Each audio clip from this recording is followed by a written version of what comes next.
that's really difficult to do in a field experiment. It's because of the number of animals and land or whatever you need. And so that becomes pretty interesting that we can vary different management practices at the same time and see what the interaction is among those different changes.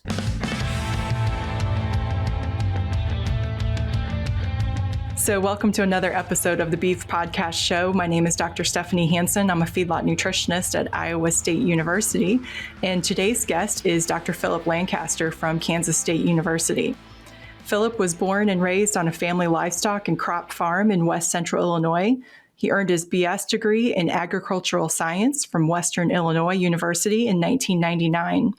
After which he worked as an assistant manager of a 2,400 head capacity feedlot in Illinois for 3 years before returning for his MS degree in animal science in 2004 from the University of Missouri and a PhD degree in animal science with an emphasis in ruminant nutrition in 2008 from Texas A&M. Prior to joining Kansas State University, he has held positions at Oklahoma State, University of Florida, and Missouri State University. His research efforts focus on developing strategies to enhance sustainability of beef production through identification of improved management practices. Dr. Lancaster also teaches animal nutrition and beef production courses in the Department of Clinical Sciences and Animal Science. He has 2 boys, Levi, who is 10, and Caleb, who is 7.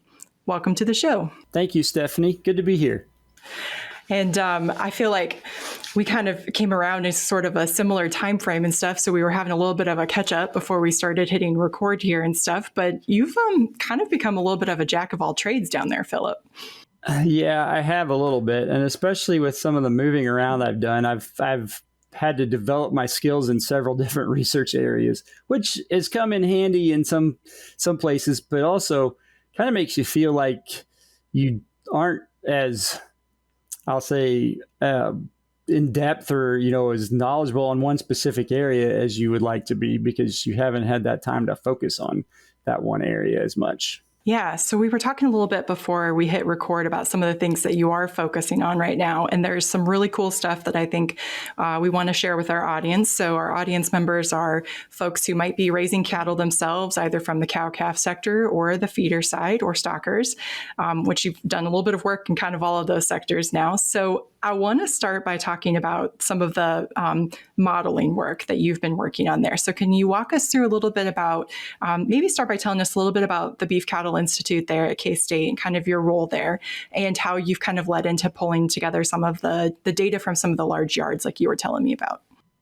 Okay, so the Beef Cattle Institute is been around for a decade, a little over a decade, and it was developed as a way to bring together experts across colleges and departments to focus on beef cattle production. And so it's a collaboration between the College of Veterinary Medicine and the College of Agriculture here at Kansas State University. And so we have people with animal nutrition, animal health, agricultural economics, animal genetics, all different facets of beef production come together to focus on problems that are pertinent to the beef industry at the time. Right. And this really has kind of developed into sort of a systems approach. It's cool that you're talking about how health and nutrition might feed together. We were actually just talking to Dr. Brian Lubbers recently, who would be one of your cohorts there on the veterinary science side. So tell us a little bit about this kind of big data collection project that the Beef Cattle Institute's been working on from the feed yards.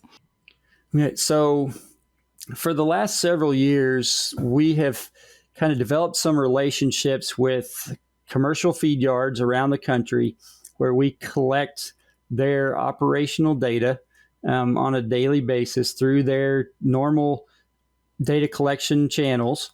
And then we are able to use that for different things with their approval. And so one of the things that we are interested in using it for is to look at the association of different management factors and cattle characteristics with animal disease. And so a focus for the last several years has been on bovine respiratory disease. and looking at those factors that impact or are associated with cohorts of cattle that that have a high level of morbidity for respiratory disease. So are there some factors, since you've had the data for a few years now, are there some factors that are starting to emerge as things that put, maybe besides maybe some of the more obvious ones, right? Like put together cattle or cattle that didn't get castrated until the day they showed up in the feed yard. What are some of the risk factors that you guys are identifying? So there are some typical ones. One of the things that we don't have on a lot of these data sets is anything about the cattle before they arrived at the yard. So a lot of times we're working with data that we got at arrival. And so some things that tend to stick out that are kind of what you would expect: lighter weight cattle, and cattle that arrive in the fall of the year typically stand out with higher, which is not too surprising. But then we've been looking at some different things. So one thing that has kind of stood out is the feed intake.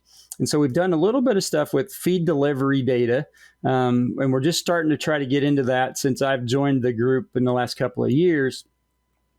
And we did a study here recently published in Translational Animal Science, where we looked at feed intake patterns during the first 15 days on feed and the association with the morbidity level of cohorts of cattle. And so what we did was we used a predictive analytics approach where we're trying to predict whether a particular cohort of cattle is a high morbidity or a low morbidity group. And what we classified as high or low is greater or less than 15% total morbidity for the whole feeding period.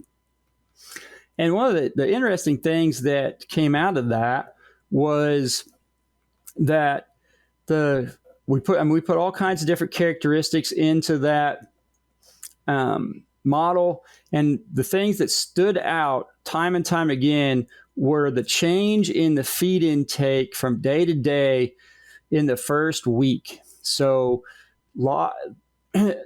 sorry, excuse me. Let me take a break so you can cut that out. The change in feed intake from day 2 to day 3, from day 4 to day 5, were things that stood out as highly important predictors of whether that group of cattle were going to be a high morbidity cohort or not. And the one thing that's a little bit frustrating with this type of analysis, though, is it's a predictive model where you don't really get to understand the biology. It just predicts how well you are correct. And so what you're doing is you're predicting how accurate am I at and precise am I at identifying a high morbidity cohort in that first week that they are there. And so we don't really know kind of the direction that change in feed intake is occurring, but we know that it is very predictive of whether that's going to be a high or low morbidity cohort. And so we think that could be very useful down the road in making some management decisions of how to handle that cohort of cattle. Okay, so when you said you're not sure which direction, so then it's not necessarily that between day 3 and day 4 there was a bad feed call and we have the opportunity for those cattle to consume a lot more groceries the next day than we intended for them to, or that somebody did a feed call in the wrong direction and we shorted them the next day and then tried to overcome that the next day, right? So really kind of roller coaster intakes. Does this really come back just as something as simple as day-to-day variation in feed delivery is what's a culprit for later BRD? Well, it could be, and you're right on track. We can't identify the cause of the change, and we can't really identify the, like I said, the direction. And what I mean is whether, like you said, whether it was too much or too little from one day to the next. So back up in a normal statistical analysis, if we did this, we would get a coefficient for that change in feed intake, and that would let us understand whether the change is a major decrease or a major increase in feed intake that is predictive of a high morbidity cohort. But in this type of predictive modeling, you don't get those coefficients. Those algorithms are, we use the term black box. You put stuff in and you get an output out, but you don't get to see what happens in the middle. And so that's a little frustrating from a scientific standpoint, but from a practical standpoint, it gives us a better way to put together lots of different predictors and indicators into a model that may impact the outcome. And so that's one reason we've gone to that approach. Well, as ruminant nutritionists, we're intimately familiar with dealing with the black box, right, Philip? That's what we call the rumen all the time. Like, I don't know, you put stuff in, some magic happens, right? Like, I swear that's what the grad students think sometimes. Well, okay, so let's think about that a little bit more. I'm really intrigued because I've seen lots of negative impacts down the road after having cattle have a rough start when they first come into the feed yard, right? So do you think that there is something happening at the level of gut integrity being compromised, or, so a barrier function issue or something there that later is making them more susceptible to BRD? I have a limited understanding that there is definitely like a gut, lung, liver axis that happens where damage to one could kind of create some signals between the other. Do you think that that's what's happening? Well, I don't know. There's some interest and there's some ideas that, acidosis or a subacute acidosis challenge could cause inflammation, and that could then cause reduction in immune competency and then lead to that animal being susceptible to respiratory disease. And so that is of interest. And then also from that same angle, that what are we doing to that gut? Like you said, is that change in feed intake? Is that change in diet from cattle coming off of grass going on to a more concentrated starch diet? What kind of changes is that happening? There's been in the recent years some research in the dairy industry on gut integrity and things, especially in young calves, but not a whole lot been done in the beef world. And so that's one area that we are interested in from that angle, but also from the other angle as far as liver abscesses go. Right. So Greg Penner from University of Saskatchewan in Canada would have definitely done some of that work with gut integrity. And I think that he's gotten a little bit more into some of the larger beef animal kind of stuff, but a lot of his stuff has been with younger dairy calves. So maybe dairy is a good place to transition into talking a little bit about the dreaded liver abscess, because we all know we're seeing more of the dairy beef crosses coming into the yard. I used to joke, even though I'm in the Northern Plains, I had a student one time who was like, I really want to feed Holsteins, Steph. Will you just fill up the yard with Holsteins? And I looked at him and I said, Christopher, the only thing that's black and white that can come into my feed yard is a Baldy. And we now have like 3 grants funded to do dairy beef cross work starting next year. So I've been getting lots of teasing text messages from Chris saying, I thought you wouldn't allow anything that was black and white other than a Baldy in your yard. Well, luckily for you, if they're Angus cross dairy, they come out pretty much black. They don't have a whole lot of white on them. It is so crazy to see how the genetics of what went into that beast.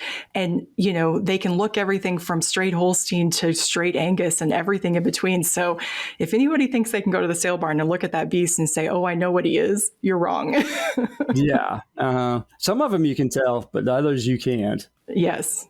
I feel like you can always tell about a few months down the line when his head is twice as long as his neighbor's. You're like, oh, there's the dairy. Okay, so we're joking a little bit here, but liver abscesses is one of the things that anybody who has fed Holsteins has known for years is something that you have to contend with. But as we're starting to get more dairy beef come into the feedlots across the country, we're starting to see potential issues with liver abscess here. And there's been lots of work historically from K-State, from Dr. Nakaraja's lab and others focused on liver abscesses. So tell us a little bit about the latest and greatest in liver abscess research, Philip. Well, so a couple of different things that are relatively interesting from Dr. Nagaraj's lab, and just the hypothesis of, we feed tylosin to prevent liver abscesses, but yet on average we still get 20% of the cattle have a liver abscess at slaughter. So one of his hypotheses is that it may not only be the rumen, but it may be the colon and the hindgut is playing a role in that liver infection, where we're pushing more starch into that animal. We're getting some hindgut acidosis, and that is causing a gut barrier integrity problem in the colon and allowing bacteria to cross the gut barrier and then set up residence in the liver and create an abscess. So that's a very interesting hypothesis that he's working on there.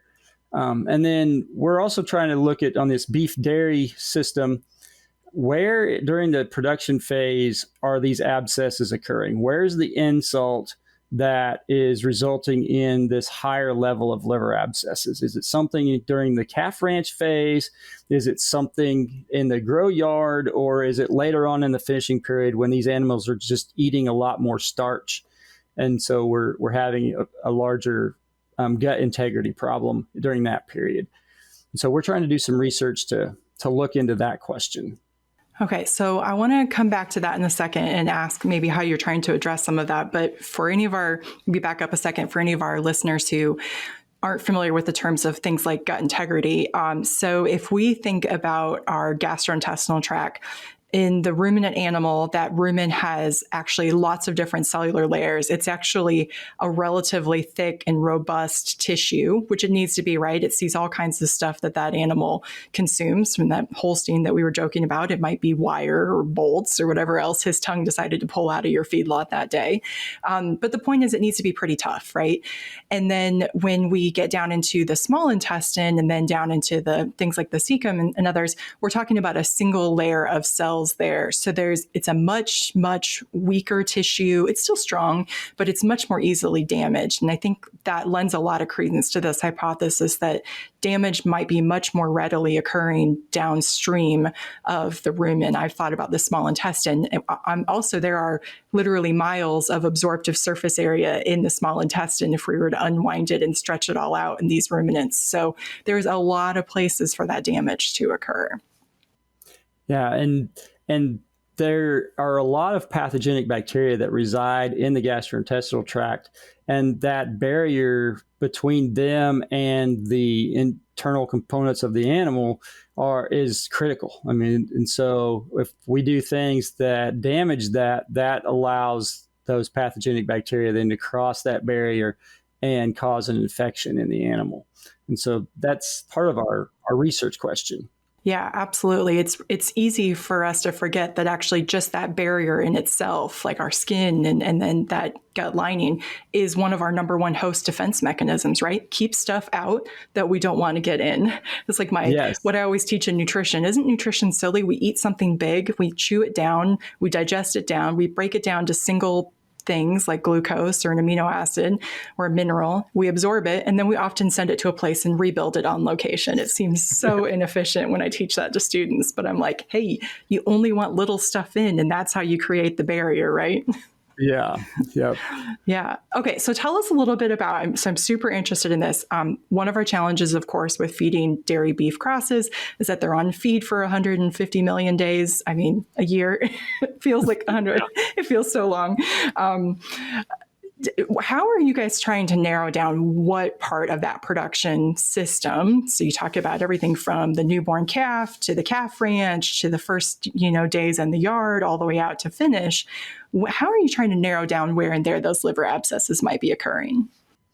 So we're taking a couple of different approaches. One is to collect management data from the calf ranch, the grow yard, the finish yard, and connect that with the prevalence of liver abscess at slaughter.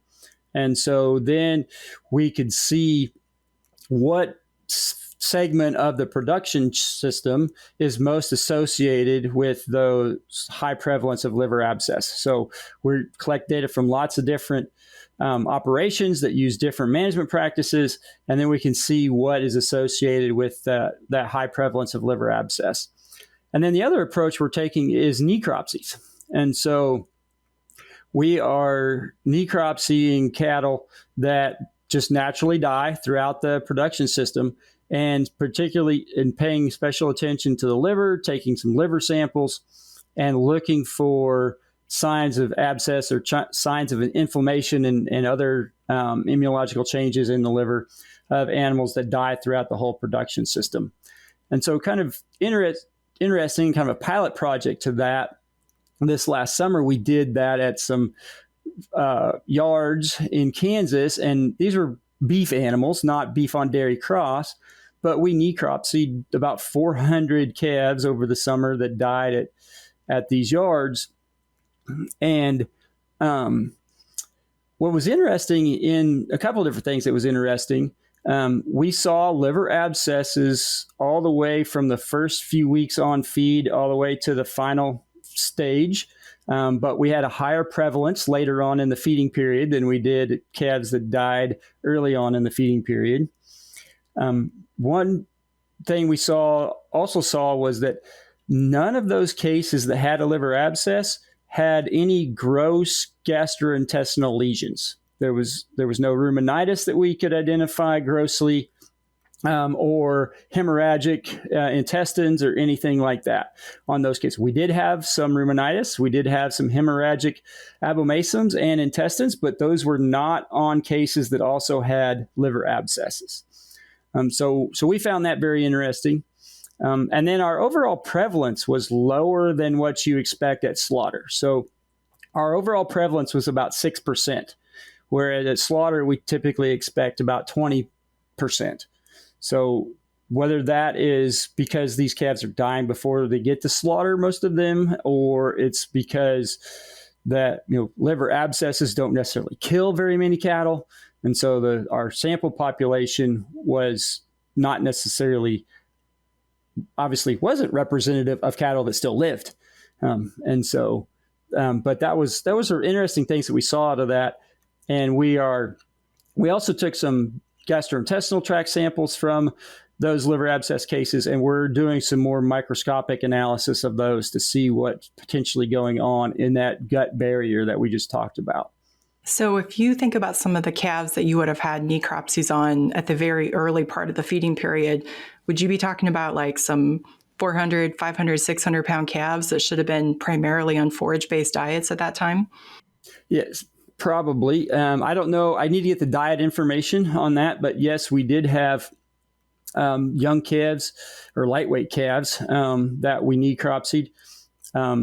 If you look at the data relative to arrival weight, it plays into a days on feed thing too. But cattle that arrived between 500 and 700 pounds had a higher prevalence of liver abscesses than cattle that arrived at a heavier weight. Now that's also a days on feed component there too. So we haven't done the full analysis to put all those factors together yet. Sure. But just looking at the descriptives, we see that increasing days on feed increases the prevalence, and lighter weight cattle have a higher prevalence of liver abscesses in those necropsy cases. Interesting. Yeah, I've always thought, I mean, that's interesting, right? Because it kind of, again, blows in the face of starch is always the devil in this situation, right? So, and it's so interesting too, because up here in the Northern Plains, most of our feeders don't include Thailand in their diets and really never have, because we don't feed steam flake corn diets, or we've always had relatively conservative cattle feeders, right? This was the birthplace of where corn was marketed through the beef animal, right? And so, well, this being an Illinois boy. So, we tend to have higher amounts of fibrous byproducts and things like that in the diet, right? So yeah, I think the liver abscess thing is super interesting, and I think we can learn from some of the work. So like Lance Baumgard working on some gut integrity things with like hindgut acidosis and others. He's in my office suite here, and I think there's opportunities for us to continue to learn about the more basic work that the dairy folks have done and translate that over to helping to explain this phenomenon of liver abscesses. Mm-hmm. Yeah, yes, and I think it's a pretty big issue, and there's it recently with the advent of this beef on dairy cross, but also with the push to regulate feed grade antibiotic use. And so that has stimulated a lot of research, I think, in this area to try to figure out this problem and some solutions to this problem, where we know that probably someday in the future, Thailand availability is going to be limited. Yeah, absolutely.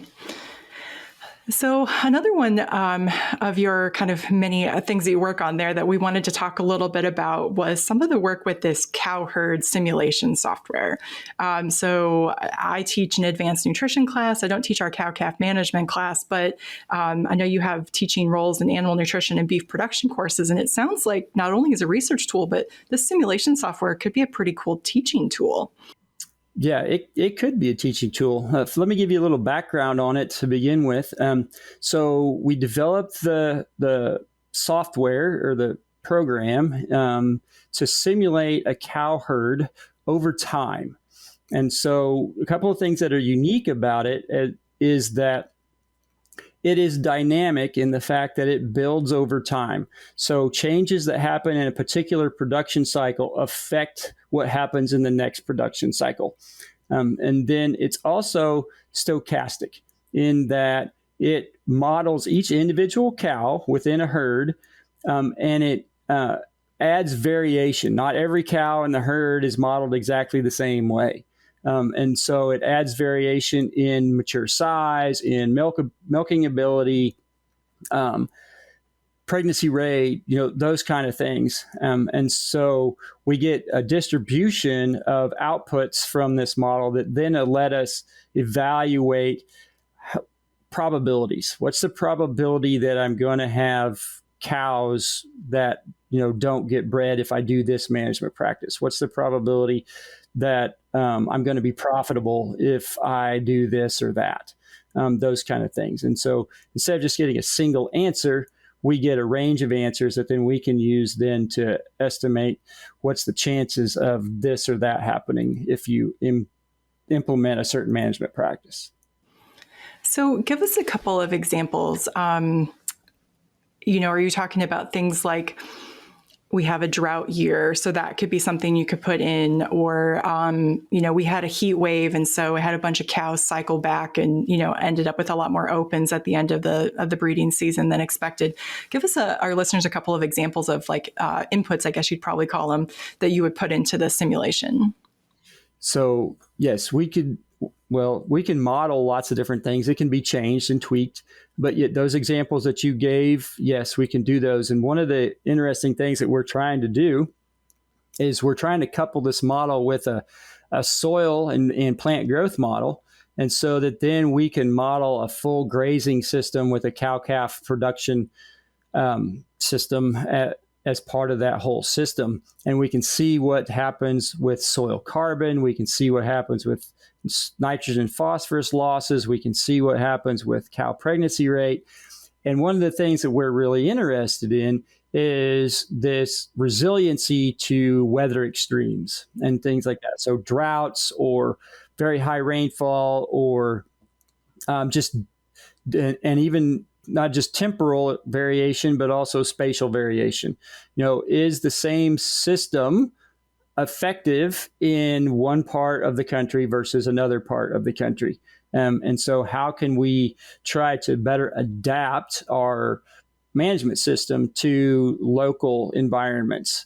So where do you get the data to feed that kind of system? So the soil and plant growth model, the data that feeds it are weather data from the local weather station, whatever you want to use there, and soil data. We can either get soil data from soil samples, or we can get soil data from the Natural Resource Conservation Service.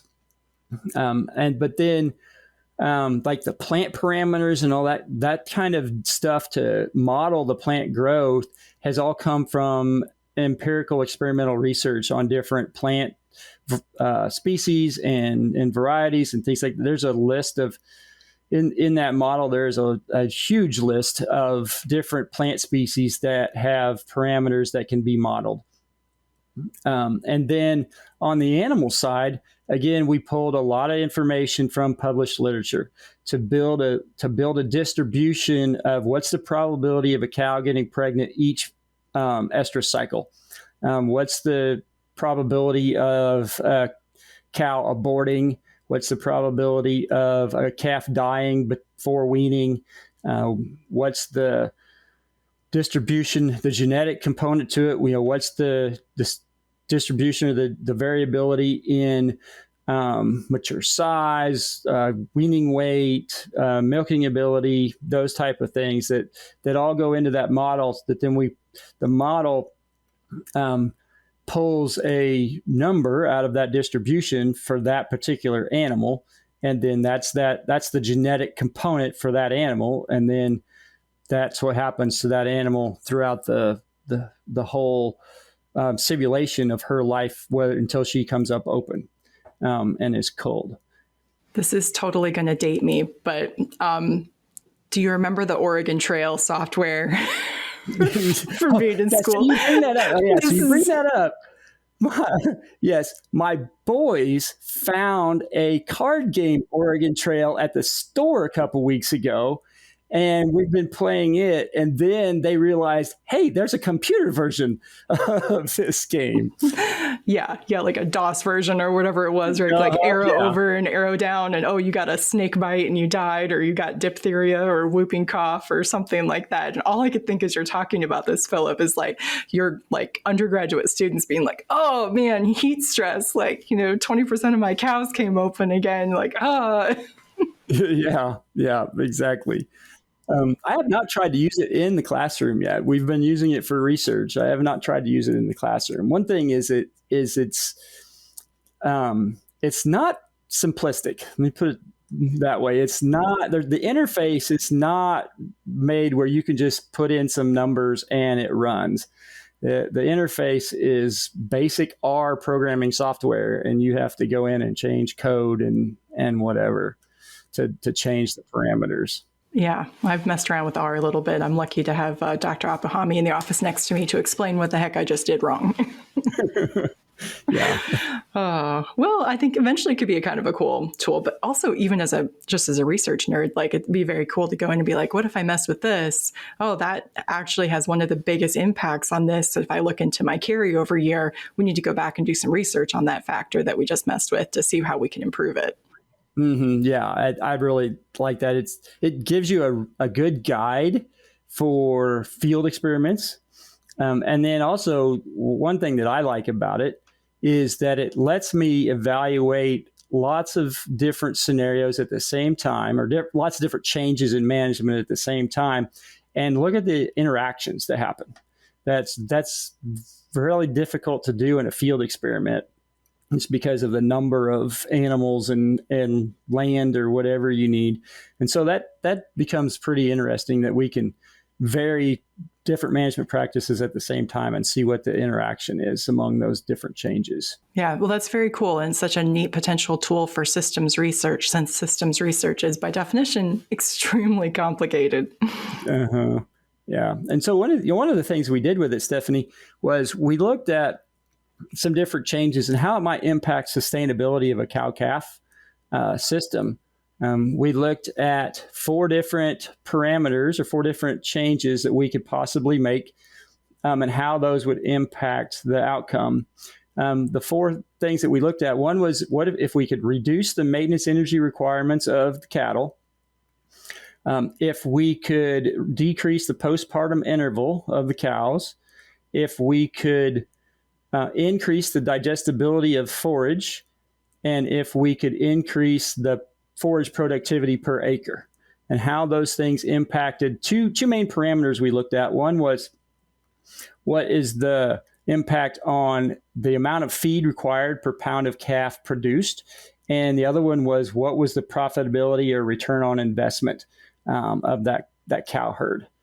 And there's a couple things that came out that were a little bit interesting, a little bit unexpected.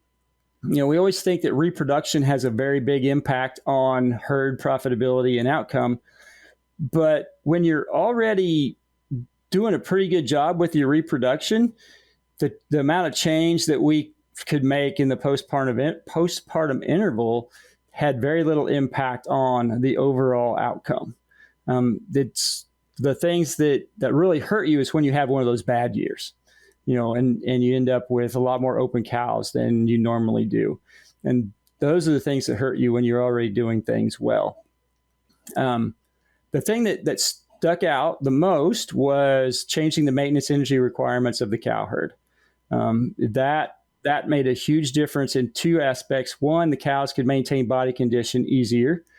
And two, calves had higher net energy for gain available after accounting for maintenance requirements. So weaning weights were higher in that aspect. And so that was pretty interesting. Those had that big of an impact, because you would think that forage production would have a pretty big impact. And it did. It was second in profitability of impacting the profitability of the cow herd. But then another interesting thing that we saw out of that analysis was changing the digestibility of the forage. And I never really thought about this before, but cattle consume more forage if it's a highly digestible forage. So what that ended up doing was it ended up decreasing our grazing days. They ate more forage per day, and so we had a higher winter feed bill if we increased the digestibility of the forage. And so that was kind of an unexpected thing that popped out of that. Was like, well, maybe that's not a real super great thing to do in some situations. What's interesting about that, Phillip, is that when you think about the times where forage availability is within the farmer's control, right? If you think about drought or water availability or things like that, there's only so many things that we can do, fertilize, et cetera, to actually have that really be under control. And in the range situations, it's basically not under your control. But what we can control, whether we want to or not, right? Everybody look the other way, is the size of our cows. So I was thinking when you were talking about this, the simulation software is like, what percent of the time are the cows actually weighing 1,400 pounds when they're, we all say that they weigh 1,250. It's like 100% of the time. Yeah. Everybody likes to think they have 1,200 pound cows, but we don't have very many 1,200 pound cows out there anymore, at least not in the upper Midwest. Yeah. Although I have feelings about, the fact that if we want them to be 1,400 or 1,500 pounds in the feedlot, I'm not sure we can go aggressively select for small cows who have lower maintenance energy requirements, but aren't going to give us the beasts that can structurally hold 1,400 or 1,500 pounds in the feedlot. So again, systems, right? We all need to be a part of that decision-making process. Yeah, there's a trade-off there. And I think historically, we've made a lot of improvement in beef production per animal and reduced our water use. We've reduced our carbon footprint over the last 30 or 40 years. And a lot of that is because we have increased beef production per animal by having a larger animal at slaughter for each cow that we're feeding to maintain. And so going the other direction may hurt us in that regard. Yeah, I absolutely think it's got to be a holistic conversation. And even back to things like increasing incidence of liver abscesses and stuff. Yes, they're probably on feed 30 to 60 days longer than they were 20 or 30 years ago, or maybe even more than that. But they're bigger and they have a bigger drive for intake, right? So they're, I think, more hogs in the bunch, and they're more likely to have that variability in intake. So absolutely. Well, I know that you are actually involved in a couple of other beef podcasts that our audience might be interested in learning more about. Do you want to tell us a little bit about those?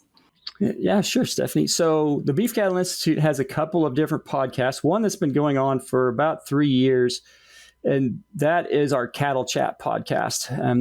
That podcast focuses on several different topics each time, ranging from nutrition to reproduction to health to just general management of beef cattle operations, with a focus pretty much toward producers. And then we're starting a second podcast we're calling Bovine Science.